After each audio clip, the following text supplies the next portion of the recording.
मेरो समादरणीय मित्र सुखिना भवन्तु ते। तपाईले गर्ने पूजा प्रार्थनामा के बोल्ने र के नबोल्ने, कुन शब्दको प्रयोग गर्ने र कुन शब्दको प्रयोग नगर्ने भन्ने विषयमा आज म तपाईलाई केही कुराहरू सिकाउँछु। हामी जुनसुकै धर्म मानौं, जुनसुकै धर्मको अनुयायी बनौं, हामी ईश्वरको प्रार्थना त हामी अवश्य पनि गर्छौं। जुनसुकै मनोकांक्षाले होस्, जुनसुकै भगवानप्रति नतमस्तकता राखेर होस्, प्रार्थना त हामी अवश्य पनि गर्छौं। मान्छेले दुई अवस्थामा भगवानको प्रार्थना गर्ने गर्छ। एक, जो मनुष्य, जो व्यक्ति भगवानप्रति आभारी हुन्छ, थ्याङ्कफुल हुन्छ, उसको मनको इच्छा जब पूर्ण हुन्छ तब भगवानलाई थ्याङ्क यू भन्नलाई उसले के गर्छ? प्रार्थना गर्छ। हो कि होइन? पहिलो अवस्था। दोस्रो अवस्था, दोस्रो त्यो स्थिति हुन्छ कि भगवानको प्रार्थना आपसे आप मनबाट निस्किन्छ। यानी कि जब मनुष्य बेसहारा बन्छ, जब मनुष्य अप्ठ्यारोमा हुन्छ, जब मनुष्य सङ्कटमा हुन्छ, अभावमा, दुःखमा हुन्छ, यस्तो स्थितिमा भगवानको प्रार्थना आपसे आप निस्किन्छ। हे भगवान, हे ईश्वर, आपसे आप आउँछ। हाम्रो धर्ममा, हाम्रो संस्कृतिमा अत्यन्तै महत्त्वपूर्ण मानिन्छ कि ईश्वरको प्रार्थना गर्नु अर्थात् ईश्वरको नाम लिनु, मन्त्रको उच्चारण गर्नु, भगवानलाई आफ्नो हालती सेयर गरिरहनु, आशीर्वादको अपेक्षा गरिराख्नु हाम्रो लागि दैनिकी जस्तै हो भन्दा पनि अतिशयोक्ति हुँदैन। यो फरक पर्दैन। मान्नुहुन्छ नि तपाईँ पनि यो कुरा त, हैन? जीवनमा आइपर्ने विभिन्न समस्या र कठिनाइसँग गुज्रनु हाम्रो लागि कुनै नयाँ कुरा होइन। संसारका हरेक प्राणी आफ्नै समस्यासँग जुधिरहेका हुन्छन्। हामीलाई चाहिँ के लाग्छ भने मलाई मात्रै समस्या छ, मलाई मात्रै सङ्कट छ, मलाई मात्रै दुविधा छ, मलाई मात्रै अभाव छ, मलाई मात्रै सङ्कट छ। मान्छेहरू यसरी सोचिरहेका हुन्छन्। तर संसारमा हरेक प्राणी आफ्नै समस्यासँग जुधिरहेका हुन्छन्। यसको निदानको अपेक्षा सबैले राखिरहेकै हुन्छन्। हामी यही समस्यासँग जुधिरहँदा आपसे आप भगवानको प्रार्थना मनबाटै निस्किरहेको हुन्छ। जब आफूलाई कमजोर भएको महसुस हुन्छ, जब आफ्नो हैसियत थाहा हुन्छ, त्यति बेला आफूलाई आफैले निर्बल महसुस गरिन्छ र परेशानी र दुःखबाट निस्कने उपायका रूपमा भगवानको प्रार्थना गरिन्छ, भगवानको नाम लिइन्छ, पुकारिन्छ। हे प्रभु, हे ईश्वर, अनेक नाम लिइन्छ भगवानको। म एउटा छोटो कथा सुनाउँछु तपाईलाई। गोठालाको एउटा सानो अबोध सन्तान थियो। एउटा गरिब गोठालाको एउटा सानो पुत्र थियो, छोरा थियो। ऊ एउटा मन्दिर आसपासको चौरमा आफ्ना बाख्रा भेडालाई चराउन लैजान्थ्यो, दाना खुवाउन भनेर ऊ लैजान्थ्यो। उसको दैनिक उसले गर्ने काम भनेकै त्यो मन्दिरको वरिपरि रहेको आसपासको चौरमा, हैन, उसको घरमा रहेका खसी र भेडालाई दाना खुवाउन भनेको चराउनका लागि त्यहाँबाट लिएर लैजानुहुन्थ्यो।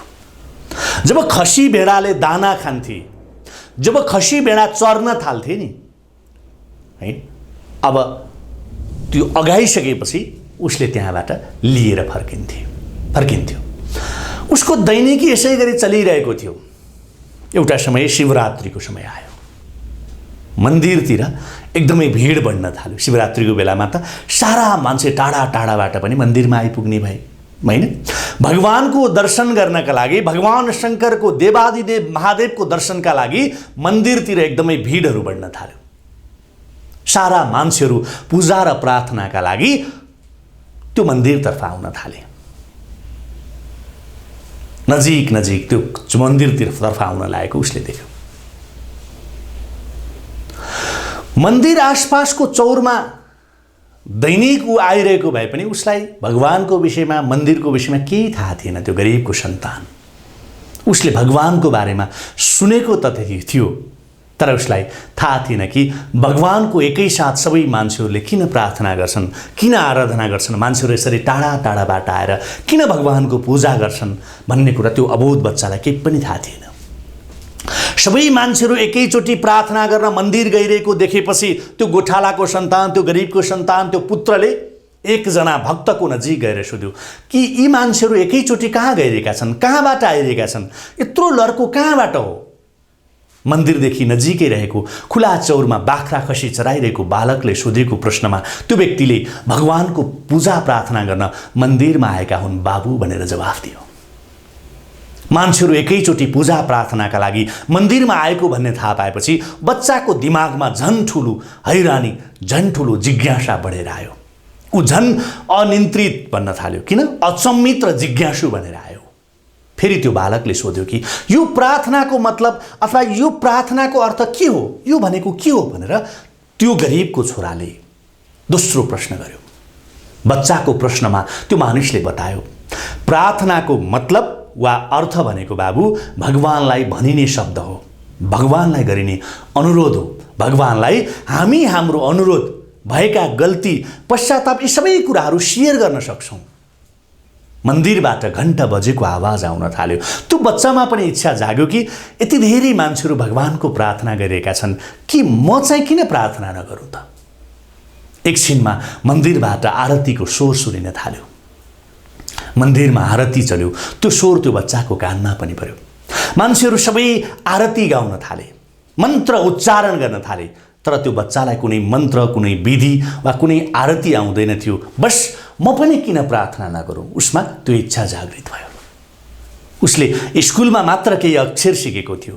गरिबको छोरो, ऊ नियमित स्कुल जान पाउँदैन थियो। तर गएको केही दिनको सिकाइले मात्रै उसले क ख ग घ ङ च छ ज झ यहाँ यति अक्षर उसले जानेको थियो। बच्चा मन्दिर अगाडि गयो र तिनै अक्षर उसले गाउन थाल्यो, प्रार्थना गर्न थाल्यो। क ख ग घ ङ च छ ज झ यहाँ, क ख ग घ ङ च छ ज झ यहाँ, क ख ग घ ङ च छ ज झ यहाँ। बच्चाले जोड जोडसित क ख ग घ ङ च छ ज झ यहाँ गाउन थाल्यो। बस मन्दिरको अगाडि उभिएर हात जोडेर त्यो गरिबको सन्तान, एउटा गरिबको बच्चाले गाउन थाल्यो, क ख ग घ ङ च छ ज झ यहाँ। मान्छेहरू यो सुनेर चम्मित भए। अनि मान्छेहरू त्यो बच्चालाई सोधे कि बाबु तिमीले यो के गरेको?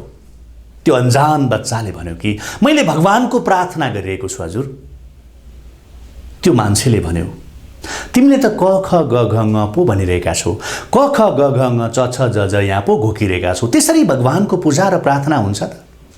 बच्चाले जवाफ दियो, मलाई आरती गाउन आउँदैन, कुनै मन्त्र पनि भन्न आउँदैन, त्यसैले मलाई जे आउँछ त्यही मैले उच्चारण गरेँ, मलाई जे आउँछ त्यही मैले गाएँ। म के भन्न चाहन्छु त्यो त मसँग छैन शब्दमा। म के भन्न चाहन्छु त्यो शब्द त मसँग छैन, म जान्दिनँ। तर भगवान त सबै बुझ्नुहुन्छ नि, भगवानले त सबै कुरा बुझ्नुहुन्छ नि, सबै थाहा पाउनुहुन्छ नि। मैले के भन्न खोजिरहेको छु भन्ने कुरा भगवानले त बुझ्नुहुन्छ नि। मैले बोलेको क ख ग घ ङ च छ ज झ यहाँ मध्ये सबैभन्दा उत्तम अक्षरलाई चुनेर योग्य मन्त्रका रूपमा, आरतीका रूपमा भगवानले स्वीकार्नुहुनेछ। मेरो अक्षरलाई योग्य स्थानमा प्रयोग गरेर भगवानले स्वीकार्नुहुनेछ, बच्चाले बोल्यो। प्रश्न गर्नेवाला व्यक्ति सोचमग्न बन्यो। उसका आँखा भरिएर आए। ऊ मन्दिरभित्र जानुको सट्टा त्यही बच्चाको अगाडि उभिएर बच्चाको हमा ह मिलाएर बस्यो। कथा सक्यो। प्रार्थना मनुष्यले शब्दले होइन, भावले गर्नुपर्छ। अब त विज्ञानले पनि स्वीकारिसकेको छ कि प्रार्थनामा अलौकिक शक्ति हुन्छ भनेर, जसले मनुष्यलाई बाहिरी र भित्री हिसाबले लाभ मिल्छ। बच्चाले मन्दिरमा दर्शन गर्न आएको, पूजा प्रार्थना गर्न आएको एउटा मानिसको आँखा खोलिदियो। बस उसले क ख ग घ ङ च छ ज झ यहाँ गाइरहेको थियो। भगवानलाई थाहा छ मैले के भन्न खोजिरहेको छु। बुझ्नुहुन्छ नि कति गहिरो छ यो कुरा। प्रार्थना गर्दा संयमता बढ्छ। जो व्यक्ति एकचित्त भएर प्रार्थनाको समयमा सारा बाहिरी कुराहरूबाट एकाग्र भएर प्रार्थना गर्दा आत्मनियन्त्रण भएर परिस्थितिको सामना गर्न सक्ने बन्छ।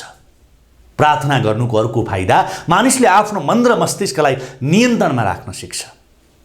क्रोधलाई नियन्त्रण गर्न जान्छ मान्छेले।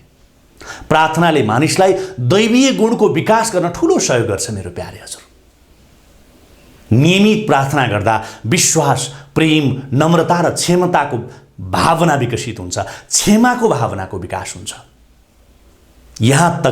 यहाँसम्म कि करुणाको भावना जागृत भएर आउँछ। मेरो प्यारे हजुर, एकैसाथ बसेर भगवानको प्रार्थना गर्दा भाइचाराको विकास हुन्छ। एकले अर्कोलाई चिन्दछ र मनुष्यको प्रेमलाई बढाएर ल्याउँछ। मेरो प्यारे हजुर, मान्छेहरू भन्छन् म दैनिक भगवानको पूजा गर्छु, दैनिक म भगवानको प्रार्थना गर्छु, आराधना गर्छु, तर मलाई भगवानको कृपा नै मिलेन। धेरै मान्छेहरूले भन्छन्। आज म बताउँछु यस विषयमा, तपाईँले ध्यान दिनुहोला। एउटा छोटो शब्द, जुन शब्द कतै तपाईँले उच्चारण गरिरहनु भएको त छैन, तपाईँले दैनिक पूजा प्रार्थना गर्दा कतै तपाईँले यही शब्द उच्चारण गरिरहनु भएको त छैन। ध्यान दिनुहोस्, प्रार्थना गर्दा हरेकचोटि पूजा प्रार्थना गर्दा कुनै न कुनै इच्छा त हजुरले भगवानसँग जाहेर गरिरहनु भएकै हुन्छ नि, होइन? यसो भइदिए हुन्थ्यो भगवान, मेरो यस्तो समस्या निदान भइदिए हुन्थ्यो, मेरो यो समस्याको हल भइदिए हुन्थ्यो, हे भगवान मलाई यसो गरिदिनु भए हुन्थ्यो। तपाईँले कुनै न कुनै इच्छा त जाहेर तपाईँले गरिरहनु भएको हुन्छ नि। तपाईँको इच्छामा एउटा यस्तो रहस्य लुकेको हुन्छ, खास यस्तो भइदिए, भगवान यस्तो भइदिए, खासमा यस्तो भएको नभए। यो वाक्यमा ध्यान दिनुहोस् है। हामी के भन्छौँ? भगवान खासमा यस्तो नहोस्, भगवान खासमा यस्तो होस्। हो, खास तपाईँको पूजा प्रार्थनाको फल नमिल्ने रहस्य यही वाक्यमा लुकेको छ। ध्यान दिनुहोस्, एकदमै एकचित्त भएर ध्यान दिनुहोस् है, मैले तपाईँलाई के भनिरहेको छु भन्ने कुरा। हामीले यस्तो भइदिए, भगवान यस्तो नहोस्। तपाईँको इमानदारिताका साथ तपाईँले आफूले आफूलाई जवाफ दिनुहोस् है। तपाईँले कहिले यसरी प्रार्थना गर्नुभएको छ भगवानसित? हे भगवान, ऊ पास नहोस्, म पास हुँ। ऊ फर्स्ट नहोस्, म हुँ। उसको नाम ननिस्कियोस्, मेरो निस्कियोस्। हे भगवान, उसको डिबी नपरोस्, मलाई परोस्। यस्तो प्रार्थना तपाईँले गर्नुभएको छ कि छैन? यसको जवाफ आफैले आफैलाई दिनुहोस् है। हरेक प्रार्थनामा, हरेक पूजामा तपाईँले यसरी भन्नुभएको छ कि छैन? उसको नहोस्, फलानाको नहोस्, मेरो होस्, उसको नहोस्, मेरो नहोस्, यसरी भन्नुभएको छ कि छैन? हो, हरेक प्रार्थनामा, हरेक पूजामा नहोस् भन्ने शब्द प्रयोग गर्नुभयो भनेदेखि तपाईँले भगवानसँगको प्रार्थना, भगवानसँगको पूजा व्यर्थ साबित हुन्छ। यसरी गरेको पूजाको कहिल्यै पनि फल मिल्दैन। हे भगवान, उसलाई नहोस्, मलाई होस्। हे भगवान, उसलाई नमिलोस्, मलाई मिलोस्। हे भगवान, उसलाई नपुगोस्, मलाई पुगोस्। यसरी कहिल्यै पनि पूजा प्रार्थना नगर्नुहोस्। आफ्नो इच्छा जाहेर गर्ने क्रममा कुनै पनि पूजा आराधना र प्रार्थनापछि इच्छित फल प्राप्त भइसकेपछि भगवानलाई धन्यवाद र कृतज्ञता दिन समेत हामीले कन्जुस्याइ गर्छौँ आजका मान्छेहरू। तपाईँलाई अब प्रार्थनाको फल कति मिल्ने?